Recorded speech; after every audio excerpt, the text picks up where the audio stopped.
So now we will discuss about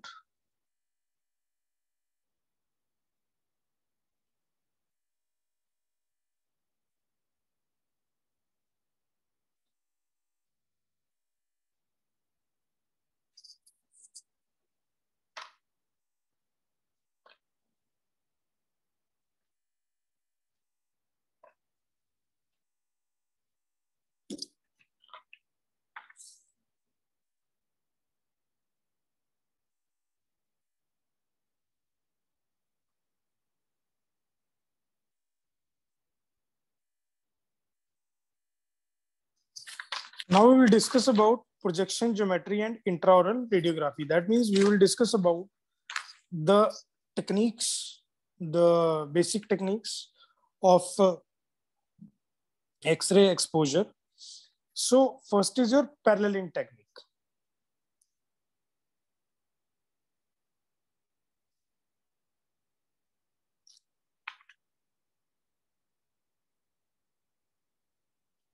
So what is basically paralleling technique? As the name suggests, there is placement of film parallel to the object so that to get parallel image.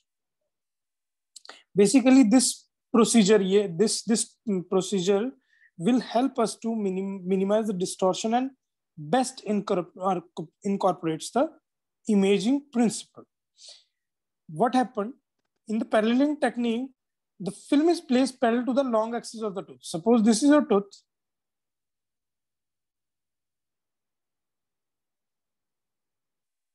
Then image will be placed, the film will be placed parallel to the tooth. So to achieve this parallelism, the film should be kept at some distance from the object, which cause image magnification. इसके लिए अब suppose this is your palette. If we will try to make it parallel, तो हम यहां तो नहीं रख सकते इसको, हमें थोड़ा दूर रखना पड़ेगा. So दूर रखने की वजह से to achieve parallelism, we have to make some distance. We have to maintain some distance from the object, which cause image magnification. So basically, to avoid image magnification, we use long cone technique.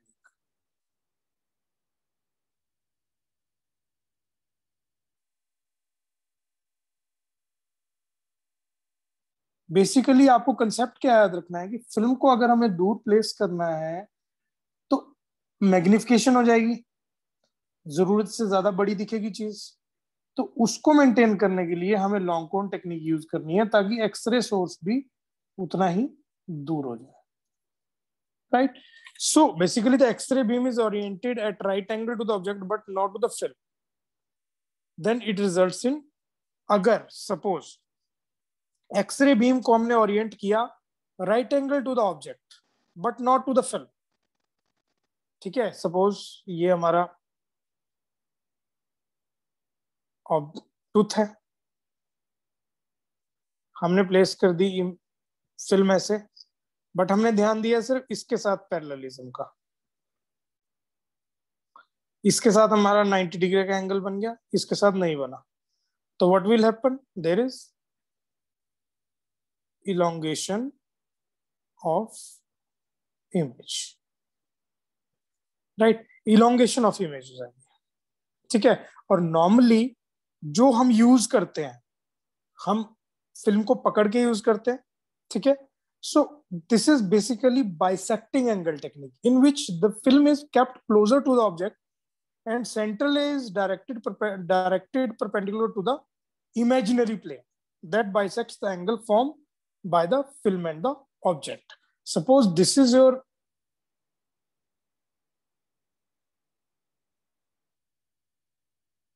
tooth. We will place, तोड़ मरोड़ के हमने इसको close place कर दिया. Very sorry. और हमने imaginary इसको लॉन्ग एक्सिस पे डाल दिया. तो हमने ऑब्जेक्ट के लॉन्ग एक्सिस को लिया, इसको नहीं लिया हमने, क्योंकि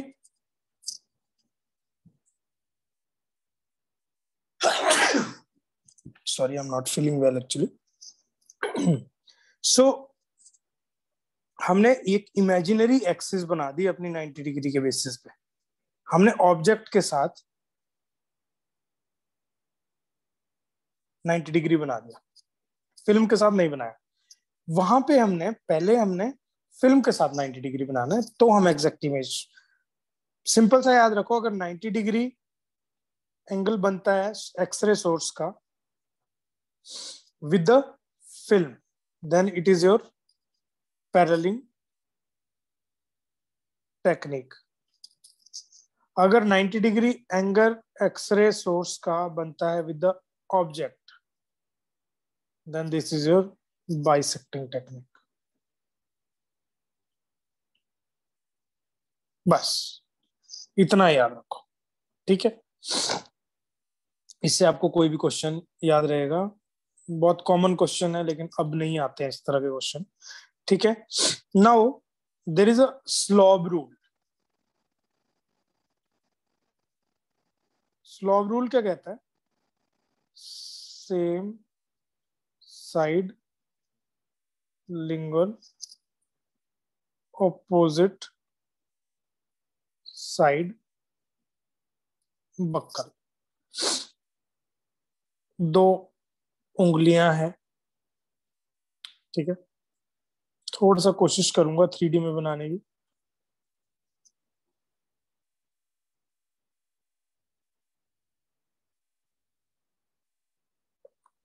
इसके पीछे एक और रूट है, ठीक है, इस रूट को छोड़ दो।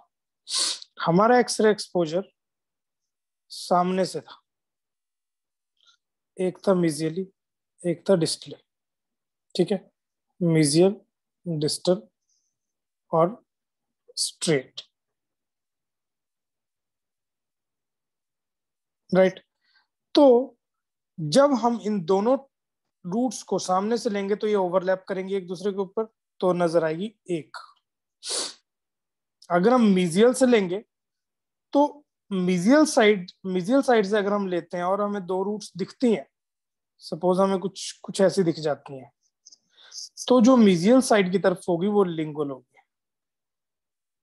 और ऑपोजिट तरफ जो होगी वो बक्कल होगी। Same to the distal side. अगर हम डिस्टल साइड से लेते हैं, जो डिस्टल साइड की तरफ होगी, डिस्टल सोर्स हमारा डिस्टल है, तो डिस्टल साइड होगी that is your lingual, and opposite side होगी that is your buccal. But this only implies for the IOPA. अगर आप आरवीजी में देखोगे तो इसका ऑपोजिट होगा, ठीक है। क्योंकि आईओपीए में हम जब रीड करते हैं आईओपीए को, then we are sitting inside the patient's mouth, but RVG को जब हम रीड करते हैं तो we are sitting outside the mouth, हम आउटसाइड द माउथ से देखते हैं, इसलिए हमेशा आरवीजी में इमेज उल्टी आती है एज कंपेयर टू आईओपीए। तो आप देखो आईओपीए की तरह, लेकिन अगर आरवीजी है तो उसको उल्टा कर लो, राइट। अब अगर आपको इस चीज का नहीं समझ आया तो आप एक काम कर सकते हो, दो उंगलियां लो अपनी, उनको बिल्कुल सीधा देखो। सीधा देखोगे तो एक उंगली दूसरी उंगली को ओवरलैप कर रही है, उनको थोड़ा सा मिजिली घुमा दो। मिजिली घुमा दोगे तो आपको दिखेगा दो चीजें अलग दिख रही है, बट आप देखोगे कि जिस तरफ को आप घुमा रहे हो वो साइड आपकी बक्कल है, बट हमने तो अंदर की तरफ से देखना है ना, ठीक है। हमने अंदर की तरफ से बैठ के देखना है। So this is your SLOB rule.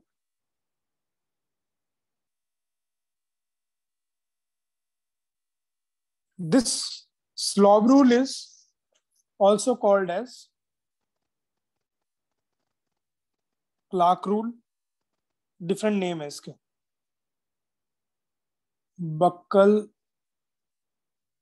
Object rule, tube shift method, ठीक है। Tube shift method. राइट। अब अगर हम बात करेंगे कि हमारा, मैंने आपको पहले बता दिया था इमेज शार्पनेस कैसे कैसे इंक्रीज हो सकती है, वो आप लोगों को पता है, ठीक है। हम बात करेंगे, अगर हम एक्सरे मशीन को देखते हैं तो उसमें कुछ पॉजिटिव रीडिंग्स होती हैं, उसमें कुछ नेगेटिव रीडिंग्स होती हैं। तो अगर इफ, ध्यान से सुनना, इफ द सेंट्रल रे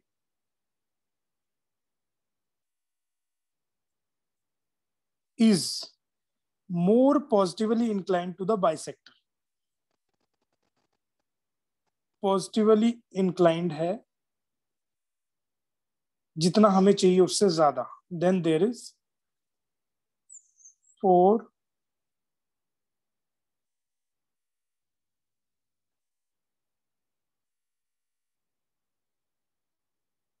image. And if central ray is more negatively inclined, जितनी हमें चाहिए उससे नेगेटिव हम इंक्लाइन करते हैं, then there is elongation of image. And if central ray is perpendicular to the film but not to the object, then there is again foreshortening. If central ray is perpendicular to the object but not to the film, then there is magnification of the image. This is more for bisecting angle technique, not mainly for paralleling technique. ये तो दोनों के लिए है ना, लेकिन paralleling technique में there is a device which used to hold the film, which is called film holder. So film holder आपके accordingly place करता है कि वो foreshortening and elongation of image को नहीं होने देता। जो हम arbitrary अपने हाथों से place करते हैं, there are shortening and elongation of image. So for that concept, if central ray is perpendicular to the object but not to the film, then there is magnification, right? Perpendicular to the object, then there is magnification. And if perpendicular to the film, then there is foreshortening.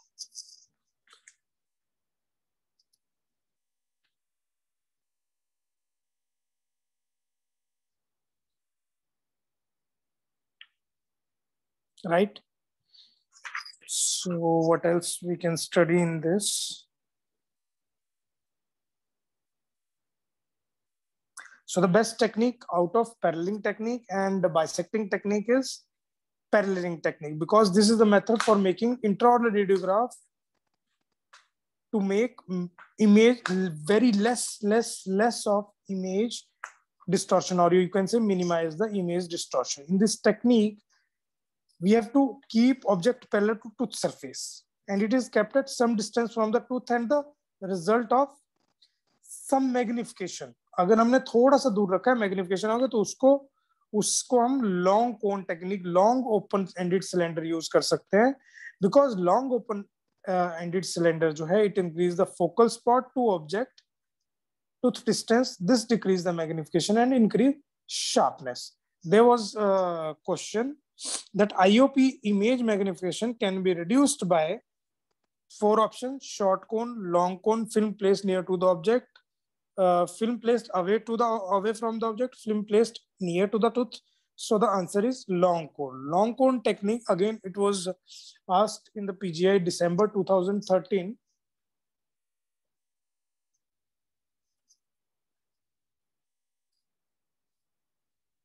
Long cone technique is basically used to this image used to overcome the magnification of image, or to reduce the magnification of IOPA image. We use long cone technique, right? कुछ questions आएंगे आपको कि पूरे सर्वे के लिए कितने आईयूपीज use होते हैं, वो हम क्वेश्चंस टाइम में डिस्कस करेंगे।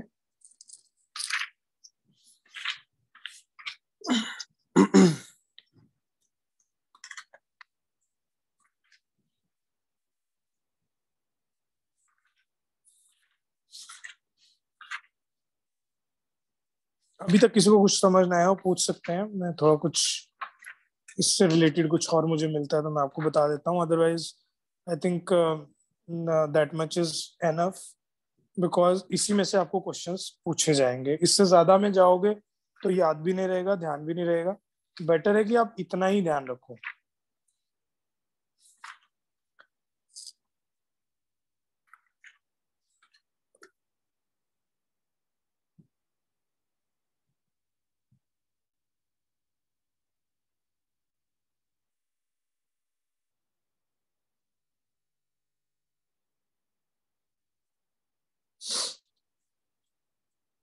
किसी को भी कुछ भी पूछना है, प्लीज यू कैन आस्क।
किसी को नहीं पूछना, so let me tell you something about grid. Basically what is grid?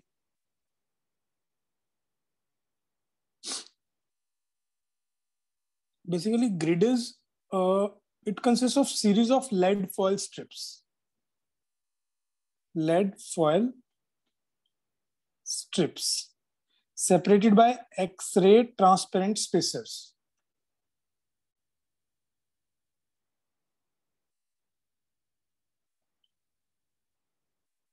बहुत ज्यादा नहीं पढ़ेंगे ग्रिड के बारे में, कोई इतनी ज्यादा जरूरत नहीं है। Basically this is most effective way to remove scatter radiation from large radiographic fields. Large radiographic fields जो होती हैं, अब देखो सिर्फ आईयूपी हमारी फील्ड नहीं है, हमने लिटिल सेफ भी लेना है, हमने ओपीजी भी लेना है, सबमेंटो वर्टेक्स भी लेना है, और बहुत सारे एक्सरे जो हैं वो हमने ओरल रेडियोलॉजी से रिलेटेड लेने हैं। ठीक है, तो उसके लिए we have to place lead foil strips separated by X-ray transparent spacers. So this is basically used for the removal of scatter radiations from large radiographic fields. So the interspaces of grids are filled either with aluminium or some organic compound. ठीक है, basically these are lead foils, कुछ इस तरह की होती है।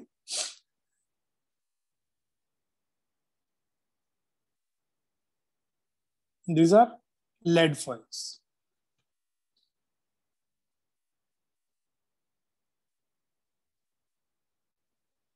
Right. So basically these are used for to prevent to remove scattered radiation from large radiographic fields. ठीक है, ये बहुत तरह की होती है। So like linear grid, cross grid, parallel grid, focus grid, but we do not need that much. So ratio between the height of the lead strip and the distance between them is grid ratio. इसको याद रख लो, ये भी कोई ज्यादा important नहीं है, कहीं क्वेश्चन में आएगी तो हम देख लेंगे। ग्रिड रेशियो होती है आपकी, कितनी होनी चाहिए? Ratio of height of the lead strip and the distance between them. Distance के अकॉर्डिंगली हाइट रखनी है बस। सो दिस इज बेसिकली काफी तरह की होती है, इसको ज्यादा इसके बारे में आपको पढ़ने की इतनी ज्यादा जरूरत नहीं है। अगर किसी को पढ़ना है then I will give you notes, but I think of not much use because I have not seen many of questions। इससे रिलेटेड मैंने कोई क्वेश्चंस नहीं देखे बहुत ज्यादा, कोई बहुत इंपॉर्टेंट चीज नहीं है, ठीक है। So I think that's all for today. Tomorrow we will discuss about, let me tell you, biological effects हमारे हो गए थे, रेडिएशन सेफ्टी हो गई थी,